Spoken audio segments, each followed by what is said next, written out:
Estamos de volta com o Povo Economia e você sabia que no Brasil cerca de 90% das empresas em atividades são familiares? É o que mostra a pesquisa do consultor e pesquisador Henrique Lira Maia. É o resultado de um trabalho desenvolvido em várias empresas profissionalizadas e familiares e ele juntou todas as informações e lançou num livro esta semana, que é um livro editado pela editora Duma, e nós vamos falar com ele exatamente sobre essa publicação. Seja bem-vindo aqui ao programa. Obrigado, Neila. Satisfação estar com você. Bom, a gente já conversou na rádio, conversamos já algumas vezes sobre esse livro, mas eu queria que você falasse aqui para os nossos telespectadores com relação a essa publicação. Como foi a ideia de fazer uma publicação, como foi o trabalho de lançar uma publicação que se baseia na empresa familiar. O que é uma empresa familiar? O que ela difere de uma empresa empresarial familiar? Legal, Neila. Obrigado pela pergunta. Neila, antes de responder, eu queria falar um pouco mais sobre estatísticas. Você lançou uma delas que foi a que o Brasil tem 90% das empresas são familiares, não é? E desse contingente, podemos assumir também que apenas 30% dessas empresas conseguem sobreviver na primeira geração. E esse índice cai para 13% na segunda e apenas 5% consegue ir para a terceira geração. Então, além da economia brasileira ser familiar, ser predominantemente familiar, ela também é caracterizada por um alto índice de mortalidade. Então, a minha ideia com o livro era justamente produzir um material que pudesse prolongar a longevidade das empresas familiares. E, como você falou, eu sou, além de consultor, pesquisador, também sou professor.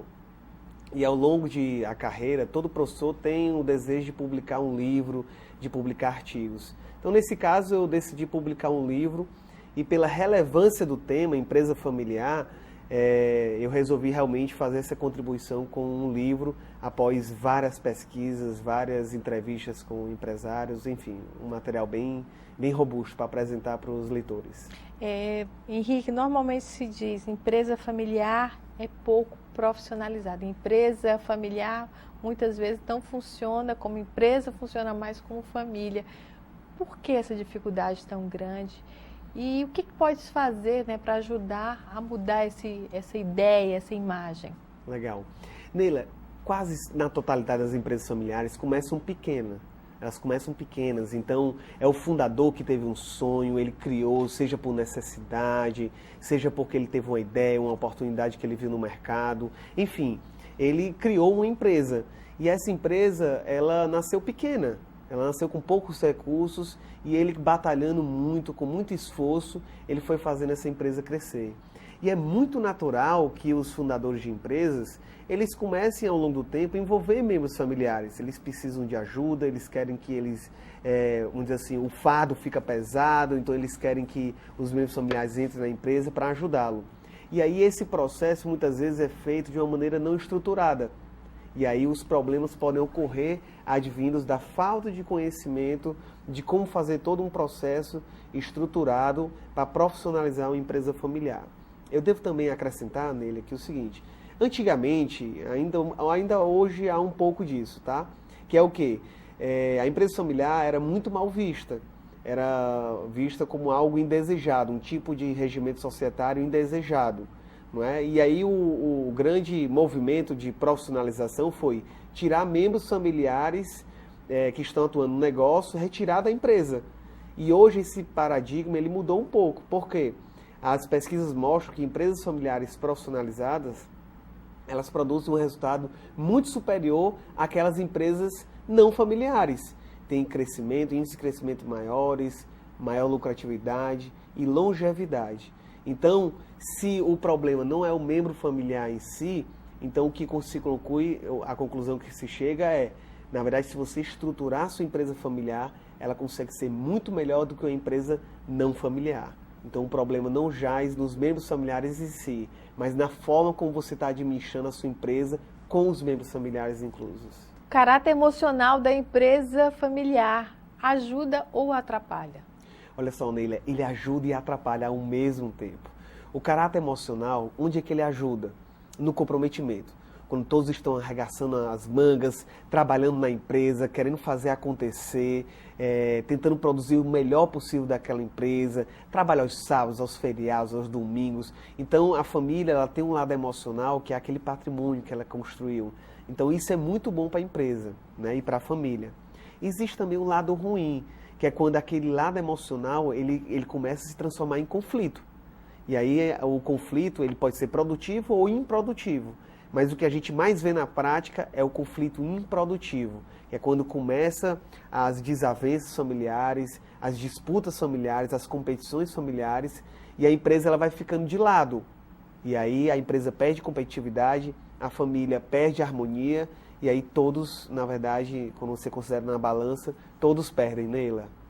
Você traçou 7 pilares para o desenvolvimento da empresa. Por que 7 pilares e o que é fundamental nesses 7 pilares? Legal, Neila. Me fazem muito essa pergunta. Henrique, por que não 3? Por que não 12? Por que não 8? Enfim, Neila, os números eles atraem. Né? Dizem que tem gente que o número da sorte é o 13, tem gente que o número da sorte é o 7. Você tem os 7 pecados, né, capitais, as 7 maravilhas do mundo. Eu acredito que assim, as empresas familiares elas têm uma série de desafios. E eu acreditei que 3, se eu fosse escolher 3 desafios que elas podiam superar, talvez fossem poucos. E também se eu colocasse mais de 10, fossem muitos desafios. Então eu escolhi 7, que eu acredito que seriam como se fosse uma espécie de degraus. 7 degraus que você pode percorrer na sua história, na sua empresa familiar, que eu garanto, se você fizer esses 7 pilares, você tem muita probabilidade de aumentar as suas chances de longevidade. Você também vende uma empresa familiar. A tua empresa está nesse livro? Está de uma maneira indireta, nas entrelinhas, né, Neila? Eu costumo dizer que eu sou membro de 3ª geração de uma empresa familiar. Ela vai fazer 60 anos.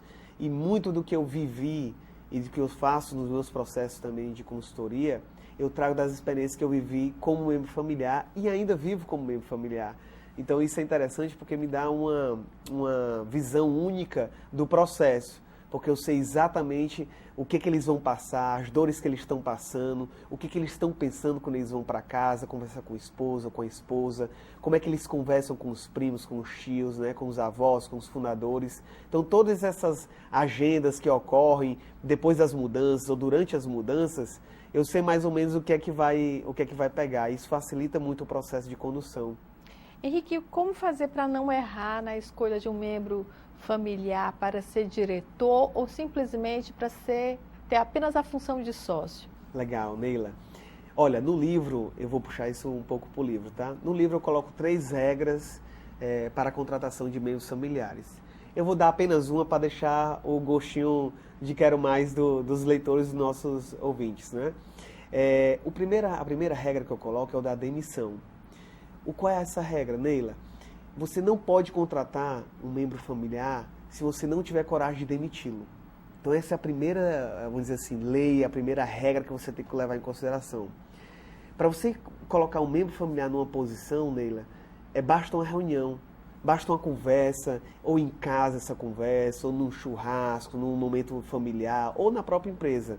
Então é muito fácil colocar um membro familiar numa posição de diretoria, numa posição financeira, comercial, seja lá qual for, num cargo importante. Mas para você tirar depois, caso o membro familiar não dê o resultado que você espera, aí você vai ter uma grande dificuldade. Quantas reuniões não são necessárias e muitas vezes quantas dificuldades você não pode encontrar na família para tomar essa decisão. Então a primeira regra que a gente coloca, a regra de ouro que eu coloco no livro é o da demissão. Não contrate um membro familiar se você não estiver disposto a demiti-lo. Sem contar nas consequências depois da demissão. Depois do ato. Que às vezes ainda continua reverberando. Henrique, Exatamente. Muito obrigada. Sucesso com o livro. Obrigado, Neila. Um abraço. E nós voltamos daqui a pouco. Até já.